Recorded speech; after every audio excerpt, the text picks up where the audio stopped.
gostaria de agradecer a vocês a presença e dizer que eu estou muito feliz, que eu estou vendo gente que eu vejo há 2 anos só à distância, que eu converso só por telefone ou por e-mail, e que a gente poder estar junto, a gente poder conversar é excelente. Tá?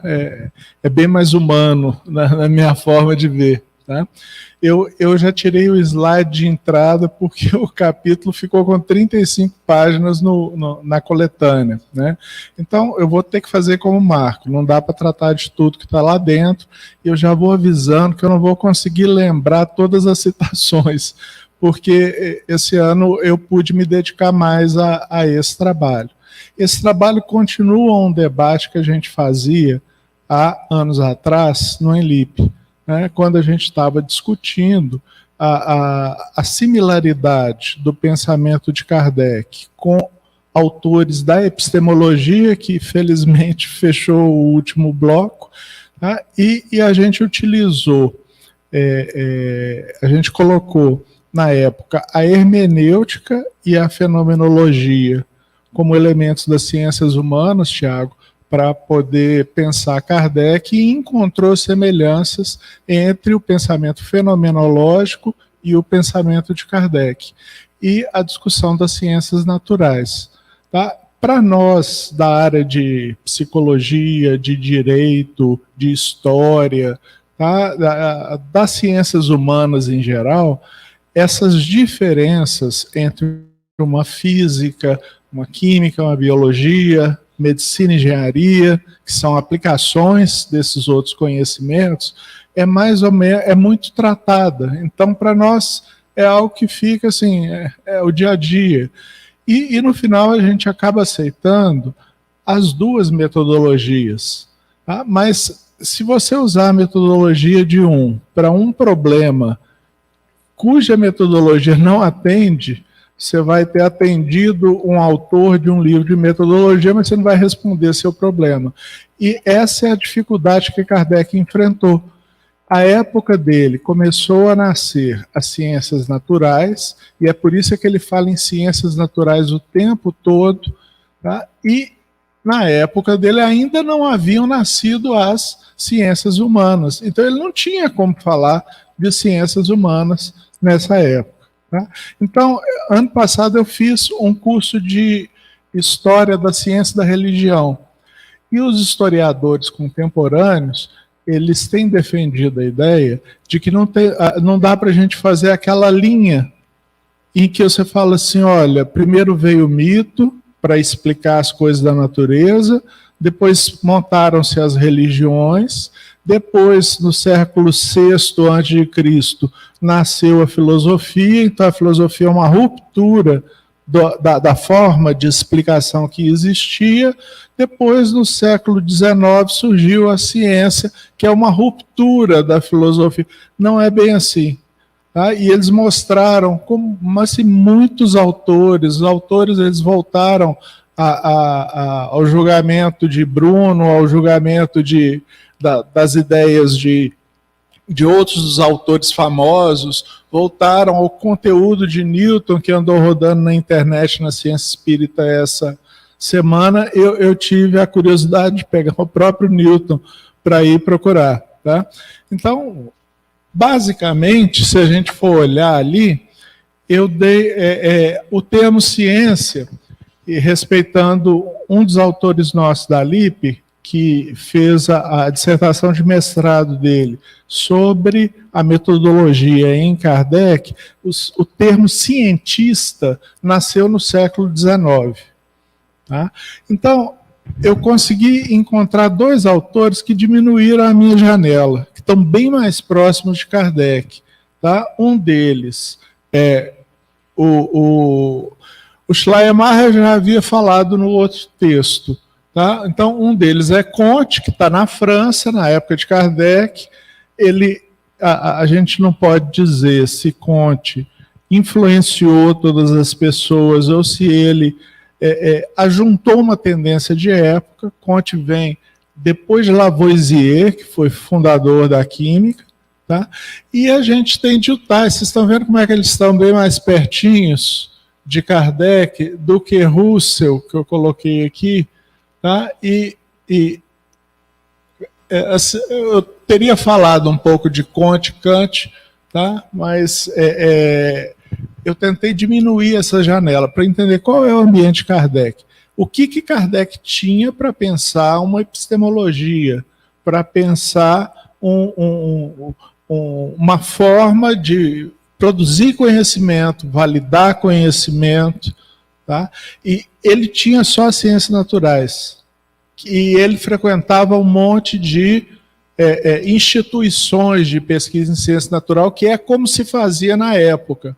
Vocês vão ver a universidade, ele falar da Universidade de Arras, vocês vão ver ele falar de diversos núcleos que ele pesquisava. Esses dias eu escrevi sobre o certificado dele, Carlos, que vocês acharam, tá? da presença na instituição de estatística da época, tá? Ele era membro da instituição que pesquisava e que produzia as estatísticas oficiais, e a estatística mesmo, a estatística do século XIX é muito, mas muito aquém da estatística que a gente tem disponível hoje. As coisas da psicologia que geraram afirmações mais sólidas são todas no início do século XX. Esse é um outro cuidado que a gente tem que tomar. Meus professores na graduação, tá, eles não estudaram metade da estatística que eu estudei, e eu não estudei 1/10 da estatística que a minha filha, que é formada em estatística, estudou, mas é porque ela estudou mais recentemente, e é uma área que está em avanço constante, né?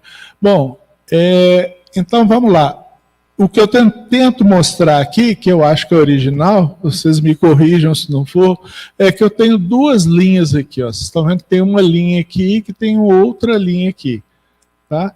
Esses são os principais autores que fizeram as ciências naturais, que fizeram a discussão da epistemologia das ciências naturais, e esses são autores que fizeram discussão das ciências humanas. Eu parei no Russell, tem muitos outros aqui para frente, posso falar de Merleau-Ponty, posso falar de outros autores, porque o Russell é o primeiro filósofo que começa a mostrar, olha, ciência natural é diferente de ciências humanas. Onde? E aí, então, ele começa a responder as perguntas que nos interessam, e ele, no final, gera uma proposta filosófica de uma epistemologia para as ciências humanas. E como elas são diferentes, a gente precisa entender o escopo, o âmbito, um pouquinho disso. E aí eu queria frisar que uma das conclusões do estudo é que Kardec pegou essa transição. Tá? Kardec muito possivelmente conheceu Schleiermacher, porque ele traduzia. Tá? E o Schleiermacher, ele escreveu, ele desenvolveu fugiu aqui agora na minha cabeça. Deixa que a gente vai voltar mais à frente, tá? E o Dilthey foi discípulo de Schleiermacher, que o Humberto vai lembrar bem, e o Dilthey, ele começou estudando Schleiermacher, escrevendo uma biografia sobre Schleiermacher, tá? E o Schleiermacher é o primeiro filósofo que trouxe a hermenêutica, estou lembrando, a teoria da interpretação, tá? E tentou dar uma visão diferente da visão medieval, uma visão mais ampla. Tá? Na interpretação medieval, você tinha uma hermenêutica para cada área, uma hermenêutica bíblica, uma hermenêutica... E ele tentou sair dessa questão. A base da hermenêutica bíblica é que a escritura se analisa com a escritura, não é isso, Humberto? Época de Lutero, que você publicou lá no seu livro. Tá? E ele tentou criar uma ciência da interpretação. Tá? Então ele saiu, tirou a hermenêutica de nichos. Vamos lá.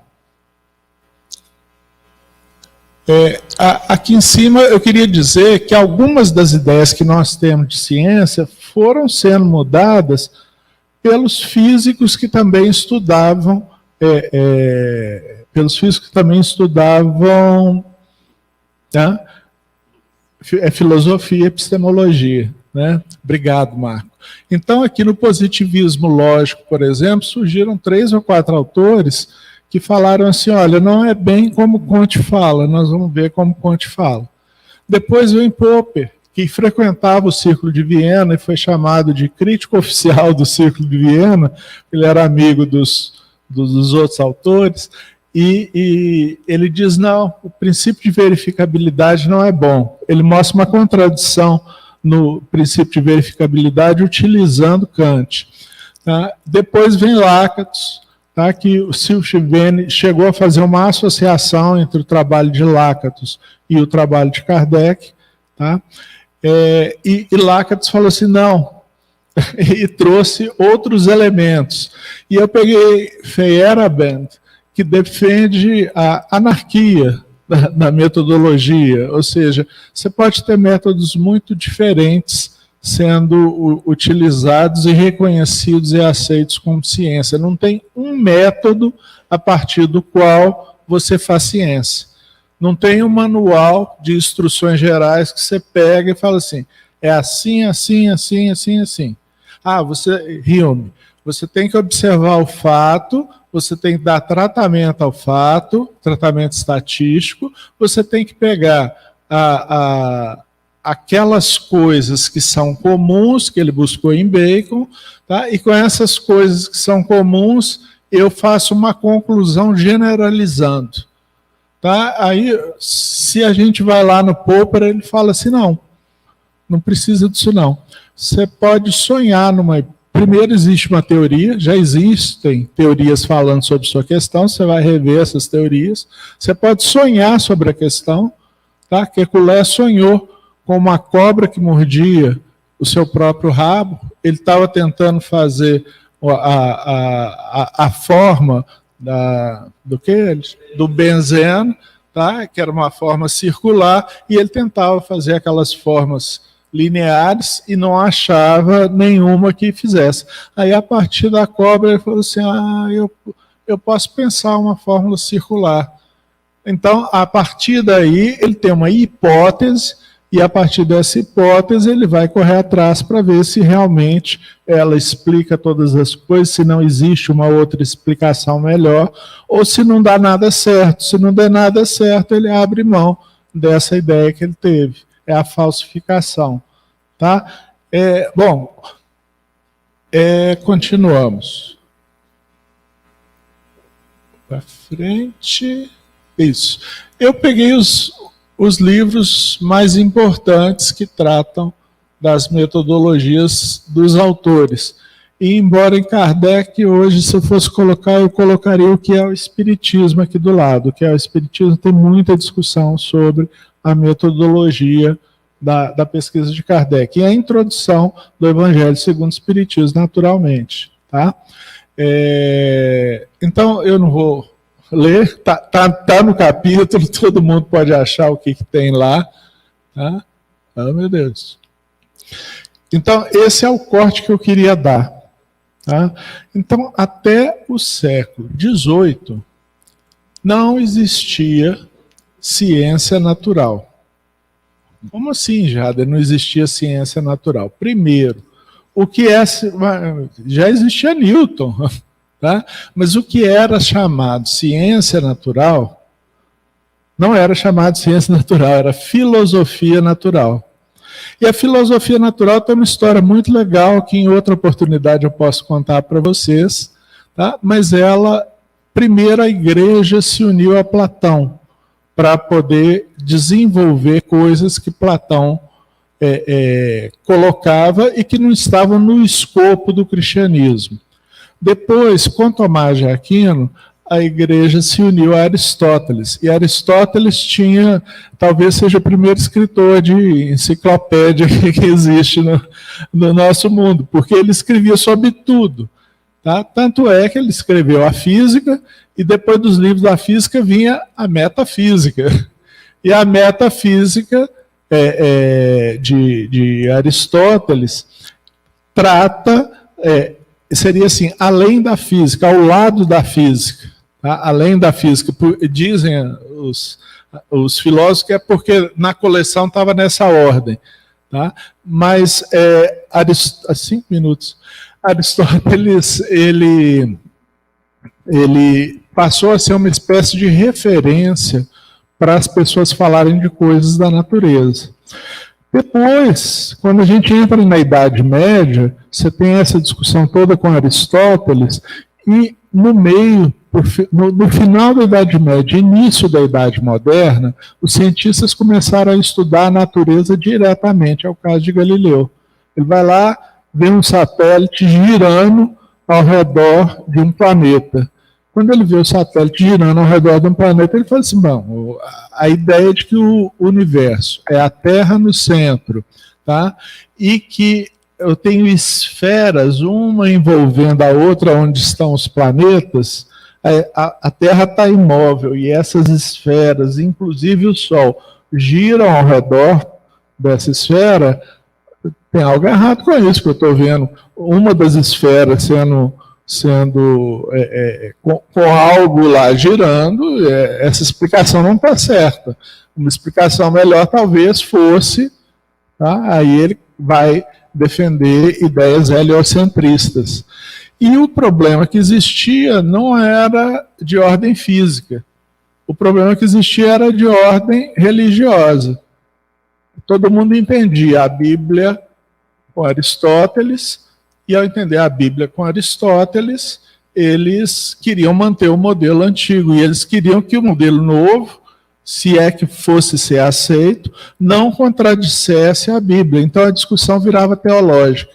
É por isso que nessa época, os autores, Newton, por exemplo, Newton tem uma parte em que ele discute Deus.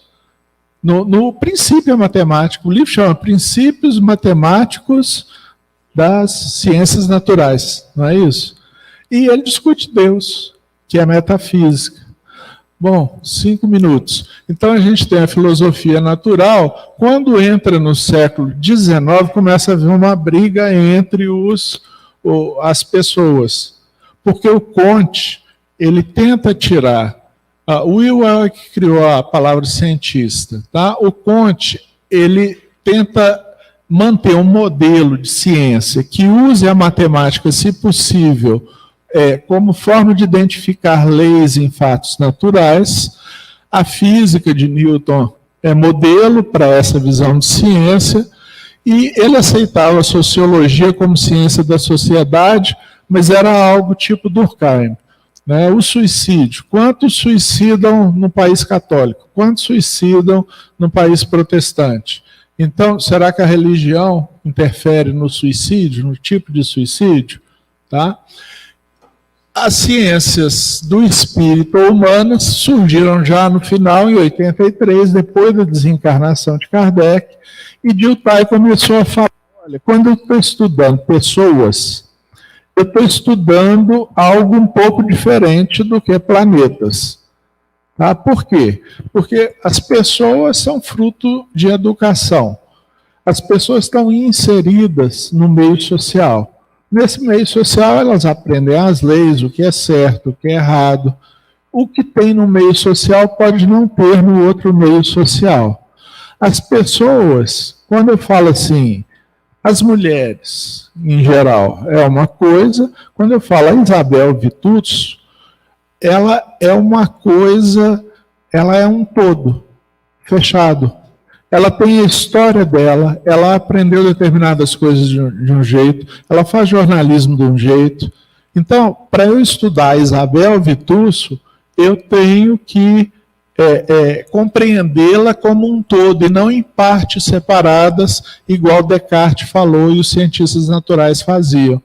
Quando os cientistas naturais estudam o coração, eles estão estudando todos os corações. Quando um cientista de ciências humanas estuda Isabel Vitucci, ele tem que abordá-la como um todo para conhecê-la. Porque apesar dela, do Marco, do Alexandre serem espíritas, ela tem isso articulado como uma história de vida diferente. Então as ciências humanas, Tiago, começam a criar métodos para a gente fazer isso. E eu fiquei muito assustado quando eu li de Yutai, porque eu já tinha ouvido falar dele, mas assim, muitos dos termos que ele usa influenciaram metade da psicologia, pelo menos. As pessoas usam até hoje sem saber que foi ele que criou, possivelmente. Tá? Passamos isso. Bom. De quem é essa frase? Ele, Deus, é eterno, infinito, onipotente e onisciente. Já vou dizer para vocês que não é de Kardec. Primeiro, porque Kardec não fala em onisciência literalmente. Tá? Essa frase é de Sir Isaac Newton, tá? E está no Princípio, a matemática de filosofia natural, não é de ciência natural, Alexandre, de filosofia natural. Lembra que eu falei que não tinha o termo na época. E dessa forma, muito do que concerne a Deus, no que diz respeito ao discurso sobre ele, a partir da aparência das coisas, certamente pertence à filosofia natural. Né? Quem será que falou isso? Sir Isaac Newton. Isso é um livro de física, gente? É porque é um livro de física que se escrevia com metafísica. E o Comte vai mandar tirar isso. Ciência não faz metafísica. Tira toda a metafísica de fora. Quando eu tiro toda a metafísica de fora, o que é que sobra? Sobra o materialismo. Então, se eu for. Eu achei tão engraçado um interlocutor meu dizer que ele. Eu vou me basear na TCC da psicologia para estudar o modelo de ciência do espiritismo. Aí eu estava no ar, eu achei melhor não polemizar esse tema, porque ele não ia abrir mão e ia ficar um negócio esquisito. Mas eu pensei assim, então ele vai tirar os espíritos do espiritismo. Se ele vai abrir mão da metafísica, ele vai abrir a noção de espírito, não pode ser usada para poder explicar. Ele vai abrir mão de Deus no espiritismo. Tá? Por quê? Porque se eu tiro a metafísica, e a metafísica significa, me corrija se eu estiver errado, mas significa ontologia, significa epistemologia, essas coisas estão dentro da metafísica, não está, Humberto? Está lá, Humberto é professor de filosofia e é especialista nessa área. Tá? Então, se eu tiro, eu não posso usar. E aí você vê que as ciências naturais são materialistas. Eu posso falar da psicologia desde que ela esteja ligada ao funcionamento do corpo. Os meus professores do ICB, do Instituto de Ciências Biológicas, eles queriam reduzir a psicologia à fisiologia e à biologia, ao corpo. Entendem? Então, isso não dá. Bom, eu vou ficar por aqui, porque o Alexandre está colocando. Vocês viram que não deu para falar muita coisa, mas eu espero que as coisas que eu tenho falado sejam importantes para ler o artigo. O artigo está à disposição, está muito bem citado, vocês podem ir às fontes, pode discutir, eu não vou ficar com raiva, tá? Eu vou ficar feliz de ter um leitor que conversa comigo sobre o que a gente produz. Pessoal, vamos agradecer ao Jader. Dá tempo para uma pergunta, talvez duas, se puderem ser bem rápidos. Tiago levantou a mão primeiro aqui. Deixa eu passar aqui o microfone para ele. Bom dia de novo, Jader. A sua fala, mesmo que incompleta, suscitou aqui muitas dúvidas, né, questões em comentários. Mas primeiro pensando nessa questão, né, desafio que é para Kardec de construir uma epistemologia espírita, que a gente ainda entende que está em construção, que talvez seja o subtítulo, né, desse MIP.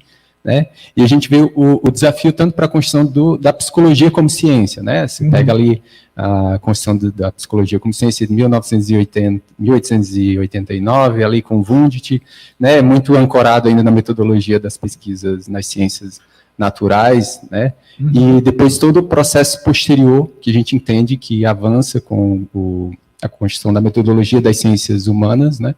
E aí ver como que você percebe nesse contexto atual, né, do conhecimento das metodologias das ciências humanas, da contribuição que as metodologias da psicologia hoje, né? Eu te lembro até uma área que, cara, o humanismo, o Carl Rogers, né, quando propõe lá o método validação intersubjetiva do conhecimento, né? Como Eu você ia entende falar essas questões, né, para a construção dessa, talvez uma nova, uma moderna epistemologia espírita, né? Eu acho que o texto ainda está aquém disso, Tiago, né? Se você for ler o texto procurando a Constituição de uma moderna epistemologia espírita, isso tem que ser fruto de desenvolvimento, mas acho que muitas das coisas que a gente tem nas ciências humanas, elas nos ajudam a pensar o espiritismo e suas transformações hoje. Tá? Eu usei na minha tese de doutorado, na administração, história de vida. Ao invés de fazer um questionário e perguntar para a pessoa por que você, Marco, é voluntário, ele vai me dar uma resposta socialmente aceita, possivelmente. Porque é bom, porque o voluntário se beneficia mais do que... E ele não vai falar das coisas dele. Então eu pedi para as pessoas me contarem como foi a história de vida voluntária. Tá? Kardec fez isso com os espíritos. Né? O senhor citou o livro Céu e Inferno. Lá você vê que Kardec está fazendo esse tipo de coisa. Escuta, quem é você, de onde você veio, como é que é a sua história, conta para mim. E a partir daquilo ali, ele vai construindo uma compreensão daquele caso único. E depois ele pode pegar outros casos, tá, e comparar. Eu vou fazer um estudo sobre os suicidas. Eu queria chamar o estudo o Vladimir vai lembrar, Os Suicidas de Kardec, mas ele achou o título meio nefasto, né? O título assim meio assombroso, e vai ficar conversando com os espíritas, entre aspas, suicidas. Tá? E aí a gente vai compreender um pouco dessas metodologias. Desculpa, eu não consigo responder, sua pergunta é enorme na minha cabeça, tá? Mas assim, eu vejo com simpatia a gente rever métodos das ciências humanas, tá? Ou do homem, e pensar isso no contexto do espiritismo. Porque esse foi o problema que Kardec enfrentou na época. Ele só conhecia as ciências naturais. Ele não conhecia as ciências humanas porque elas ainda não estavam desenvolvidas. Então, eu não estou dizendo que a gente não possa usar métodos de ciências naturais. Eu estou dizendo que as ciências naturais não são a única ciência, a única forma de fazer ciência. Tá?